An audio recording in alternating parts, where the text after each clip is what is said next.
মাথায় রাখুন, এরা মাত্র 5 জন নয়, এরা 500 জন বিভিন্ন প্রান্তে ছড়িয়ে থাকতে পারে। আপনার পাশের হয়তো কোনো জায়গাতে ঠিক এরকমই কোন ডক্টর মুজাম্মেল হয়তো বসে রয়েছে তার চেম্বারে, হয়তো এরকম জঙ্গি ডাক্তার আল ফালহা ইউনিভার্সিটির মতন অন্য কোনো ইউনিভার্সিটিতে পড়াচ্ছে।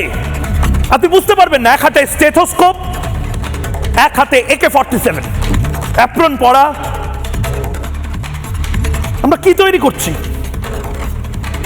ডাক্তার সমাজ আজ এগিয়ে আসুক। গোটা দেশের চিকিৎসক সমাজ যেভাবে আরজি করের সময় এগিয়ে এসেছিল, গোটা দেশের চিকিৎসক সমাজ যেভাবে বিভিন্ন ইস্যুতে নিজেদের এগিয়ে আসে, এটা ভারতের চিকিৎসকদের সবচেয়ে বড় সংকটকাল। তার কারণ ভারতের চিকিৎসক মহলে আমরা কোনোদিন সুইসাইড বম্বার দেখিনি। এই ডাক্তার একজন সুইসাইড বম্বার।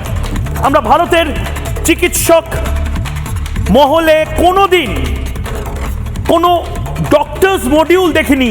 MBBS মডিউল হচ্ছে, ভাবতে পারছেন?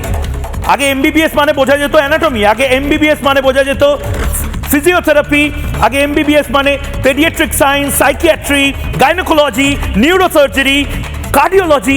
এখন MBBS নেটওয়ার্ক যে তৈরি করেছিল এই ডক্টর শাহিন এবং গ্যাং, তারা মাকসাদে আজাদি আর মাকসাদে জিহাদের কথা বলছে। এটা কোন সিলেবাসে লেখা ছিল? আজ তার জবাব চায় বাংলা।